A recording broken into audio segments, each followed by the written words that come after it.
প্রতিষ্ঠার লক্ষ্যে 2010 সালের 19শে মে আমাদের এই ধারণা ডেকেছিলেন।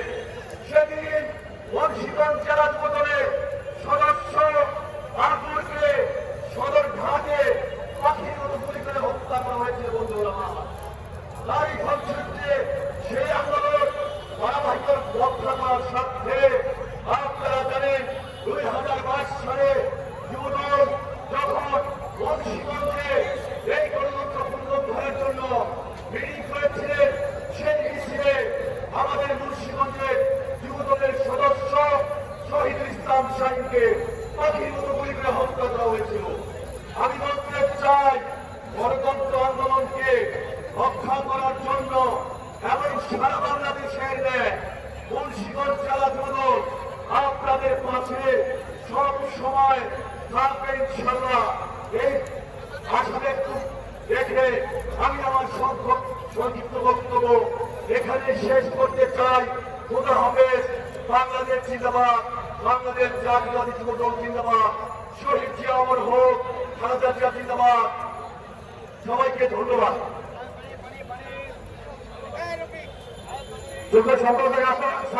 আপনার আপনাদের সাথে আমাদের সঙ্গে বসেন, বসবে তো সবাই সর্বপ্রথম বসতে হবে। সাহিত্য সম্পাদক বক্তব্য দেওয়ার জন্য করছি আপনার রহমতুল্লাহ আহ্বায়ক গাজীপুর জেলা।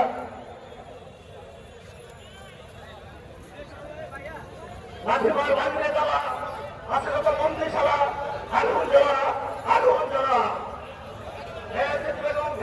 সপ্তাহের মুক্তি যুবদল সভাপতি সুলতান সালাউদ্দিন টুকুর সপ্তাহের মুক্তি বাংলাদেশের অভিসংঘ আন্দোলন নেতৃত্ব আগামী রাষ্ট্রনায়ক তারেক রহমানকে যে মিথ্যা মামলার বাংলাদেশ নির্বাচন রাখা হয়েছে তার মধ্যে বাংলাদেশ জাতীয়তাবাদী যুবদল কেন্দ্রীয় নির্বাহী কমিটি কর্তৃক আয়োজিত আজকের বিক্ষোভ সমাবেশে সভাপতিত্ব করছেন যুবদল কেন্দ্রীয় নির্বাহী কমিটির সংগ্রামী সভাপতি আন্দোলন সংগ্রামের পরীক্ষিত নেতৃত্ব হাসান মামুন, অনুষ্ঠানের সঞ্চালকের ভূমিকায় রয়েছেন সৈয়দা হাসিনা আবিদ আন্দোলনের অনন্য নেতৃত্ব বাংলার কুটির যুব সমাজের নির্বাহী মন্ডল, যুবদল কেন্দ্রীয় নির্বাহী কমিটির সংগ্রামী সাধারণ সম্পাদক জনতা আব্দুল মুনায়েব মুন্না, উপস্থিত আছেন যুবদলের সাবেক নেতৃবৃন্দ, যুবদলের কেন্দ্রীয় বিভিন্ন পর্যায়ের সম্পাদক নেতৃবৃন্দ, গাজীপুর জেলা যুবদলের সংগ্রামী সদস্য সচিব অ্যাডভোকেট রবিউল ইসলাম রবিক, সিনিয়র যুগ্ম আহ্বায়ক ইয়াসির রহমান পলাশ সহ গাজীপুর থেকে আগত অসংখ্য নেতৃবৃন্দকে বাংলাদেশ জাতীয়তাবাদী যুবদল গাজীপুর জেলা শাখার মধ্য থেকে শুভেচ্ছা ও অভিনন্দন জানাচ্ছে। প্রিয় সমাবেশ, অবৈধ মুদ্রার ভাগিদার কাছে সুলতান সালাউদ্দিন মুক্তি চাই না।